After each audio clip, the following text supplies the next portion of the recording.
എൻ്റെ ഉമ്മാന്ന് കണ്ണീരു വാർത്ത് ഉറങ്ങാതിരുന്നെൻ്റെ രാവുകളോർത്ത് മനസ്സിൽ ആഗ്രഹിച്ച അള്ളാഹു നിറവേറ്റി തന്നു. മക്കൾക്ക് ദീർഘായുസും ആരോഗ്യം ആയത്തും തരട്ടെ, റബ്ബെ പടച്ചവൻ തരട്ടെ. മക്കളെല്ലാവർക്കും നന്മയല്ലേ ചെയ്യണത്. അടുത്ത നോമ്പിന് ഇൻഷാ അള്ളാഹ് കാണാം, ഇത് കൂട്ടിയാ കാണാം മക്കളെ.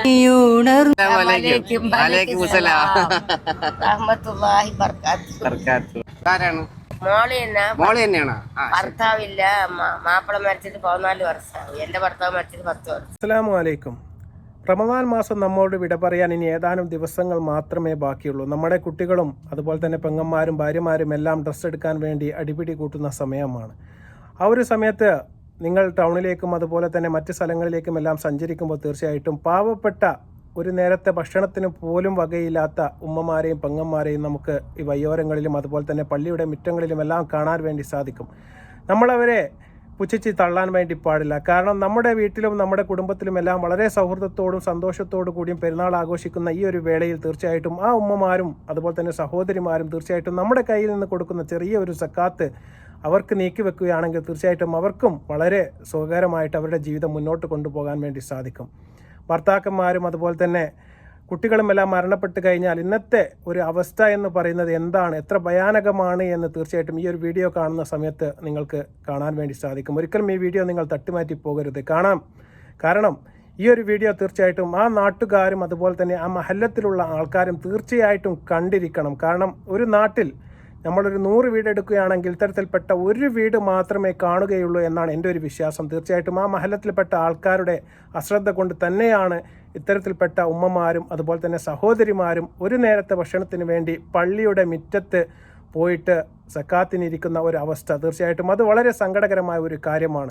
അവരുടെ മുമ്പിലേക്ക് വീഡിയോ എത്തുകയാണെങ്കിൽ തീർച്ചയായിട്ടും നിങ്ങൾ ആ കുടുംബത്തെ സംരക്ഷിക്കുക തന്നെ വേണം. അത് നിങ്ങളുടെ കടമയാണ് എന്ന് ആമുഖമായിട്ട് ഞാൻ ഓർമ്മിപ്പിക്കുകയാണ്. തീർച്ചയായിട്ടും നമുക്ക് ആ ഉമ്മയെയും അതുപോലെ തന്നെ ആ സഹോദരിയെയും നമുക്കൊന്ന് പരിചയപ്പെടാം. ഒരു ചലഞ്ചാണ്. അപ്പൊ അമ്മ ഇതിന്റെ ഇഷ്ടമുള്ള ഒരു കളർ സെലക്ട് ചെയ്യണം. അപ്പൊ അതിന്റെ അകത്ത് പൈസ ഉണ്ട്. ആ പൈസക്ക് ഇഷ്ടമുള്ള സാധനങ്ങളൊക്കെ അമ്മക്ക് മേടിക്കാം. ആരാണ്? മോള് തന്നെയാണ്. ഭർത്താവില്ല, മാപ്പിള മരിച്ചിട്ട് 14 വർഷമായി. എന്റെ ഭർത്താവ് മരിച്ചിട്ട് 10 വർഷം. എടുക്കണേ പൈസ ഒന്നും വേണ്ട. പേരെന്താണ് അമ്മയുടെ? എന്റെ പേര് നസീമ. സലീന. ആരാണ് ഈ കാർഡ് എടുക്കാൻ പോണത്? അമ്മയാണോ മോളാണോ? ഓക്കെ, ഈ കാർഡിന്റെ അകത്ത് 2000 രൂപ ഉണ്ട്. ഈ 2000 രൂപയ്ക്കകത്ത് എന്ത് സാധനം വേണമെങ്കിലും ഉമ്മക്ക് മേടിക്കാം. എവിടെ കൊണ്ട് വായിക്കണം മക്കളെ? അത് നമ്മൾ വാങ്ങിച്ചു തരും. ഇവിടെ എന്തിനാ വന്നിരിക്കണേ? അതിനു വേണ്ടി വീട്ടു സാധനങ്ങൾ വാങ്ങിച്ചാൽ മതി മക്കളെ. അപ്പൊ നമുക്ക് വാങ്ങാൻ പോവാം. ഫോണുണ്ടോ? ഫോണ് ഫോളോ ചെയ്തിട്ടുണ്ടെങ്കിൽ ഇതിന്റെ ഇരട്ടി പൈസ കിട്ടും. ഇപ്പൊ 2000 എന്നുള്ളത് 4000 രൂപ കിട്ടും. ഇതിൽ ഫോളോ ചെയ്തിട്ടുണ്ടാന്ന് നോക്കാം. ഓക്കെ, അപ്പൊ ഇതില് ഫോളോ ചെയ്തിട്ടുണ്ട്. അപ്പൊ വീഡിയോ കാണാറുണ്ടല്ലേ? അപ്പൊ എന്നെ കണ്ടിട്ടുണ്ടോ?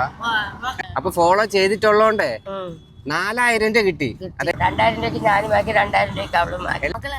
എത്ര സങ്കടകരമായ ഒരു കാര്യമാണ് എന്ന് നോക്കണം. ഒരു ഹൈന്ദവനായ സൂരജ് എന്ന് പറയുന്ന ഒരു ബ്ലോഗറാണ് ഈ വീഡിയോ ചെയ്തിട്ടുള്ളത്. അദ്ദേഹത്തിനോട് ഒരുപാട് നന്ദിയുണ്ട്. തീർച്ചയായിട്ടും ഇത്തരത്തിൽപ്പെട്ട ഒരു കുടുംബത്തിന് അദ്ദേഹത്തിൻ്റെ കയ്യിൽ നിന്ന് ലക്ഷങ്ങളൊന്നും എടുത്തു കൊടുക്കാൻ അദ്ദേഹത്തിനില്ല. പക്ഷെ അദ്ദേഹം ആദ്യമായിട്ട് ആ ചലഞ്ചിൽ പങ്കെടുത്തത് കൊണ്ട് 2000 രൂപയാണ് ഉമ്മയ്ക്ക് സമ്മാനം എന്ന് പറയുമ്പോൾ 65 വയസ്സ് പിന്നിട്ട നസീമ എന്ന് പറയുന്ന ഉമ്മയുടെ മുഖത്ത് വിരിയുന്ന ആ പുഞ്ചിരി തീർച്ചയായിട്ടും കേരളക്കര കണ്ണീരോടെ കാണണം. കാരണം നിങ്ങളുടെ വീട്ടിലോ നിങ്ങളുടെ നാട്ടിലോ ആണ് ഈ സ്ത്രീയെങ്കിൽ തീർച്ചയായിട്ടും എന്തുകൊണ്ട് നിങ്ങൾക്ക് അവരെ ആ പള്ളിയുടെ കൊണ്ടുപോയിട്ട് തീർച്ചയായിട്ടും ആ പള്ളിയുടെ സെക്രട്ടറി എടുത്ത് പറഞ്ഞിട്ട് തീർച്ചയായിട്ടും എന്തുകൊണ്ട് നിങ്ങൾക്ക് അവരെ സംരക്ഷിച്ചുകൂടാ? നിങ്ങളുടെ നാട്ടിൽ ഇത്തരത്തിൽപ്പെട്ട ഒരുപാട് 10,000-കണക്കിന് ആൾക്കാരൊന്നും ഉണ്ടാകാൻ യാതൊരു സാധ്യതയുമില്ല. ആ ഉമ്മ സങ്കടത്തോട് പറയുകയാണ്, 2 ആളും വിധവകളാണ്. ആ ഉമ്മയുടെ ഭർത്താവ് മരിച്ചിട്ട് 10 വർഷമേ ആകുന്നുള്ളൂ. പക്ഷേ ആ ഉമ്മയുടെ മകളുടെ ഭർത്താവ് മരിച്ചിട്ട് 15 വർഷമായി. ആരും ഒന്നങ്ങോട്ട് തിരിഞ്ഞു നോക്കുക പോലും ചെയ്യാത്തത് കൊണ്ടാണ് ആ ഉമ്മ സ്വന്തം മകളെയും കൂട്ടി ഈ ഉച്ചനേരത്തെ ഒരു പള്ളിയുടെ മുറ്റത്ത് പോയി ഇരുന്നിട്ട് സക്കാത്തിന് കൈനീട്ടുന്ന ഒരവസ്ഥ തീർച്ചയായിട്ടും വളരെ സങ്കടകരമാണ്. ആ ഒരു ഹൈന്ദവ സഹോദരൻ പോലും അദ്ദേഹത്തിൻ്റെ ചാനൽ പോലും സബ്സ്ക്രൈബ് ചെയ്യാത്ത ഉമ്മയുടെ ഫോൺ വാങ്ങിയിട്ട് 2000 രൂപ അധികം കൊടുക്കാൻ വേണ്ടിയിട്ട് അദ്ദേഹം സബ്സ്ക്രൈബ് ചെയ്ത് ഫോളോ ചെയ്തതിന് ശേഷം പറയുകയാണ്, നിങ്ങൾ ഫോളോ ചെയ്തിട്ടെന്ന് പറഞ്ഞിട്ട് 4000 രൂപ കൊടുക്കുമെന്ന് പറഞ്ഞപ്പോൾ ഉമ്മ പറയുകയാണ്, 2000 രൂപയ്ക്ക് ഞാനും സാധനം വാങ്ങും മക്കളെ, അതുപോലെ തന്നെ 2000 രൂപയ്ക്ക് എൻ്റെ മകളും സാധനം വാങ്ങിക്കുമെന്ന് വളരെ സന്തോഷത്തോടു കൂടി പറയുന്ന ഒരു രംഗം തീർച്ചയായിട്ടും കണ്ണ് നനയ്ക്കുന്നത് തന്നെയാണ്. ഇനി അടുത്ത ഒരു കാര്യം, ആ പള്ളിയിലൊക്കെ വന്നിരുന്നാൽ നിങ്ങൾ വിചാരിക്കും ലക്ഷക്കണക്കിന് രൂപ സമ്പാദിക്കാൻ വേണ്ടി വരികയായിരിക്കുമെന്ന് ഉമ്മ പറയുന്നുണ്ട്. നമുക്കത് കേൾക്കാം. നോമ്പില് 5-6 ദിവസം ഇവിടെ വന്ന് ഇതുപോലെയൊക്കെ ഇരിക്കും മക്കളെ. തരാൻ ആരും ഇല്ല മക്കളെ. എല്ലാം മോനെ കണ്ടതിൽ സന്തോഷം. അപ്പൊ നമ്മള് മുന്നേ ഉള്ള പരിചയക്കാരാണ്. അസ്സലാമു അലൈക്കും. വലൈക്കും അസ്സലാം. റഹ്മത്തുള്ളാഹി ബർക്കാത്തു. ഇതിൽ മക്കളെ ഒരു ക്യാൻസർ വന്ന ഒരാളിന് മക്കൾ പൈസ ചെറുപ്പക്കാരെ അവിടെ മരിച്ചുപോയി. ആ കൊച്ചു മരിച്ചു. അയ്യോ. പിന്നെ വേറെ മക്കള് കൊടുത്തില്ലേ, ഒരു അമ്മച്ചി പറ്റിച്ചത്. ഇന്ന് ഇവിടെ വന്നിരുന്ന വെറും 40 പേരെ കിട്ടിയേക്കളാം. അങ്ങനെ വന്ന് കുറച്ചു നേരം വരെ ഇരുന്നിട്ട് ഒന്നും കിട്ടിയില്ല. കേട്ടില്ലേ? കാരണം രാവിലെ ഇരുന്നിട്ട് അസർ നമസ്കാരം വരെ ഇരുന്ന് കഴിഞ്ഞാൽ ആ സ്ത്രീക്ക് അവിടെ നിന്ന് കിട്ടിയത് ഇന്ന് 40 രൂപയാണ്. 40 രൂപയ്ക്ക് ഇന്ന് നമ്മുടെ നാട്ടിൽ എന്ത് കിട്ടുമെന്ന് തീർച്ചയായിട്ടും ഈ വീഡിയോ കാണുന്ന സഹോദരിമാരും അതുപോലെ തന്നെ സഹോദരന്മാരും ഒന്ന് ചിന്തിച്ച് നോക്കിയാൽ മതി. 1 കിലോ ആപ്പിളിന് ഇന്നത്തെ എത്ര പൈസയാണ്, അതുപോലെ തന്നെ 1 കിലോ അരിക്ക് എത്ര രൂപയാണ്, അതുപോലും വാങ്ങാനുള്ള സംഖ്യ ആ പള്ളിയിൽ നിന്ന് നിസ്കരിച്ചിറങ്ങിപ്പോയ യുവാക്കൾ അല്ലെങ്കിൽ മുസ്ലിം സഹോദരങ്ങൾ അവർക്ക് നൽകിയില്ല. ഇത്രയും ശ്രദ്ധക്കുറവ് കൊണ്ട് തന്നെയാണ് നമ്മുടെ നാട്ടിൽ ഇത്തരത്തിൽപ്പെട്ട സ്ത്രീകളും അതുപോലെ തന്നെ സഹോദരിമാരും തെണ്ടാനും അതുപോലെ തന്നെ വൃത്തികെട്ട മറ്റ് ജോലികളിലേക്കും ഇറങ്ങേണ്ടി വരുന്ന ഒരു അവസ്ഥ. തീർച്ചയായിട്ടും ആ ഒരു നാട്ടിൻ്റെയും അതുപോലെ തന്നെ ആ ഒരു മഹല്ലത്തിൻ്റെയും തീർച്ചയായിട്ടും കൈവില്ലായ്മ എന്ന് തന്നെ അതിനെ നമ്മൾ വിശേഷിപ്പിക്കേണ്ടതായിട്ട് വരും. കാരണം ഞാൻ പറഞ്ഞതുപോലെ ഒരു മഹല്ലത്തിൽപ്പെട്ട 1-2 ഏറിപ്പോയാൽ ഒരു 5 കുടുംബങ്ങൾ, അതിൽ കൂടുതലൊന്നും ഒരു മഹല്ലത്തിലും ഇത്ര ഈ ദാരിദ്ര്യവും അതുപോലെ തന്നെ പട്ടിണിയുമായ കുടുംബങ്ങൾ ഉണ്ടാവാൻ വേണ്ടി സാധ്യതയില്ല. ചെറിയൊരു ശ്രദ്ധ തീർച്ചയായിട്ടും ചെലുത്തിക്കഴിഞ്ഞാൽ അവരെയും നമുക്ക് രക്ഷിച്ചെടുക്കാൻ വേണ്ടി സാധിക്കുമെന്ന് ഞാൻ നിങ്ങളെ ഓർമ്മപ്പെടുത്തുകയാണ്. ഇനി അവസാനമായിട്ട് 4000 രൂപയ്ക്ക് ഉമ്മ ഭക്ഷണങ്ങളും മറ്റു സാധനങ്ങളും എല്ലാം വാങ്ങിക്കൊടുത്തിട്ട് ആ ഉമ്മ ആ ഹൈന്ദവ സഹോദരനെ കെട്ടിപ്പിടിച്ചിട്ട് പറയുന്ന വാക്കുകൾ തീർച്ചയായിട്ടും നമ്മുടെ കണ്ണ് നനയിക്കണം. നമുക്കത് കാണാം.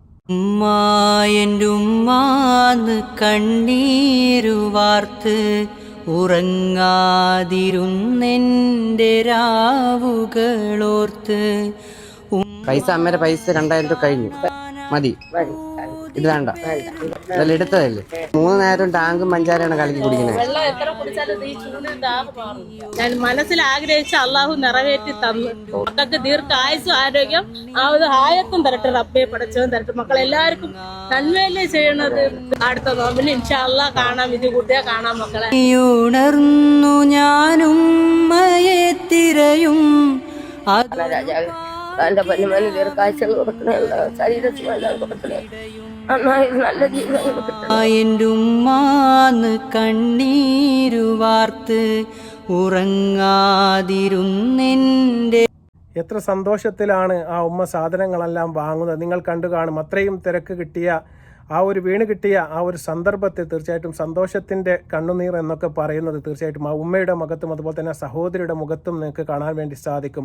ആ സഹോദരി അന്യ മതത്തിൽപ്പെട്ട ഒരു മനുഷ്യനാണെങ്കിലും ആ സഹായത്തിൻ്റെ ഒരു നന്ദി ഒരു മുത്തമായിട്ട് പോലും അദ്ദേഹത്തിന് കൊടുക്കാൻ വേണ്ടി ആ സഹോദരിയെ പ്രേരിപ്പിക്കുന്നുണ്ടെങ്കിൽ എത്രമാത്രം ആ സഹോദരി അനുഭവിച്ച് കാണും. എത്രമാത്രം മോശമായിരിക്കും ആ സഹോദരിയുടെ വീട്ടിലെ ഒരവസ്ഥ. തീർച്ചയായിട്ടും നിങ്ങളത് കാണണം. ഇനി അവസാനമായിട്ട് ഈ സൂരജ് എന്ന് പറയുന്ന ഹൈന്ദവ സഹോദരൻ പങ്കുവെച്ച വീഡിയോയുടെ അവസാനം ഒരു വാക്കുകൾ അദ്ദേഹം എഴുതി ചേർത്തിട്ടുണ്ട്. അവർ പറയുകയാണ്, ഈ നോമ്പ് കാലത്ത് വെയിൽ കൊണ്ട് ഇത്തരത്തിൽപ്പെട്ട മുസ്ലിം സ്ത്രീകൾ പള്ളിയുടെ മുറ്റത്തും അവിടെയൊക്കെ ഇരിക്കുന്ന നമ്മൾ കണ്ടു കഴിഞ്ഞാൽ ജാതി മത ഭേദമന്യേ നമ്മളെ കയ്യിൽ എടുത്തുകൊണ്ട് നമ്മൾ സഹായിക്കണമെന്ന് അദ്ദേഹം നമുക്ക് പറഞ്ഞു തരികയാണ്. അത്രയ്ക്ക് ദയാവാണ് അദ്ദേഹത്തിന് പോലും. അപ്പോൾ ഇത് കാണുന്ന സഹോദരന്മാർ തീർച്ചയായിട്ടും ഈ വീഡിയോ ഷെയർ ചെയ്തിട്ട് അവസാനം ഈ മഹല്ലത്തിൽപ്പെട്ട ആരെങ്കിലും ഈ വീഡിയോ കാണണം. തീർച്ചയായിട്ടും കണ്ടതിന് ശേഷം ആ കുടുംബത്തെ തീർച്ചയായിട്ടും സഹായിക്കണം. ഇനി നിങ്ങൾക്ക് പറ്റുന്നില്ല എങ്കിൽ തീർച്ചയായിട്ടും അത്തരത്തിൽപ്പെട്ട സംഘടനകൾ, അത്തരത്തിൽപ്പെട്ട സഹായങ്ങൾ ചെയ്യുന്ന ആൾക്കാർ തീർച്ചയായിട്ടും അവരുടെ മുമ്പിലേക്കെങ്കിലും ഈ വീഡിയോ എത്തിച്ചതിന് ശേഷം ഈ ഉമ്മയെയും സഹോദരിയെയും തീർച്ചയായിട്ടും നിങ്ങൾ ഒന്ന് കരുതണം. തീർച്ചയായിട്ടും നിങ്ങളൊന്ന് ചേർത്തി പിടിക്കണം. ഈ റമദാനിൻ്റെ ഒരു പുണ്യം തീർച്ചയായിട്ടും നിങ്ങളുടെ ഒരു ഷെയറിനോ ചിലപ്പോൾ നിങ്ങളുടെ ഒരു കാര്യത്തിനോ തീർച്ചയായിട്ടും നിങ്ങൾക്ക് ഉപയോഗപ്പെടുകയാണെങ്കിൽ തീർച്ചയായിട്ടും ആ ഒരു കുടുംബത്തും കൂടി നമ്മളെപ്പോലെ തന്നെ സന്തോഷകരമായിട്ട് ഭാവിയിലേക്ക് ജീവിക്കട്ടെ. കാരണം അവരുടെ മക്കളുടെ ഒരു അവസ്ഥ അദ്ദേഹം പറയുന്നുണ്ട്. 1 രൂപയ്ക്ക് പോലും ആ ഉമ്മയും സഹോദരിയും അവർക്ക് ആവശ്യമുള്ള ഒരു സാധനം പോലും വാങ്ങിയില്ല. എല്ലാം അവരുടെ കുട്ടികൾക്ക് വേണ്ടിയിട്ടാണ് വാങ്ങിയത്. കാരണം ആ മക്കൾ കാത്തിരിക്കുകയാണ്, ഉമ്മക്ക് പള്ളിയിൽ പോയിട്ട് തിരിച്ചു വരുന്ന സമയത്ത് എന്തെങ്കിലും കിട്ടും, ഞങ്ങൾക്ക് വയറ് നിറച്ച് ആഹാരം കഴിക്കാമെന്ന് പ്രാർത്ഥിച്ചിരിക്കുന്ന കുട്ടികൾ വീട്ടിലുണ്ട്. അവരുടെ ഒരു അവസ്ഥ തീർച്ചയായിട്ടും നമുക്ക് ചിന്തിക്കാൻ പോലും സാധിക്കുകയില്ല. അതുകൊണ്ട് ദയവ് ചെയ്ത് തീർച്ചയായിട്ടും ഇത്തരത്തിൽപ്പെട്ട കുടുംബങ്ങൾ നമ്മുടെ നാട്ടിലോ അതുപോലെ തന്നെ നമ്മുടെ വീട്ടിലോ നമ്മുടെ അയൽവക്കത്തോ ഉണ്ടെങ്കിൽ ജാതി ഭേദമന്യേ തീർച്ചയായിട്ടും നമ്മൾ കൈകോർത്തുകൊണ്ട് അവരെ സംരക്ഷിക്കേണ്ടത് നമ്മുടെ കടമയാണ് എന്ന് മാത്രം അറിയിച്ചുകൊണ്ട് മറ്റൊരു വീഡിയോയുമായി വരുന്നത് വരെ അസ്സലാമു അലൈക്കും വറഹ്മത്തുള്ളാഹി തആല വബറകാതുഹു.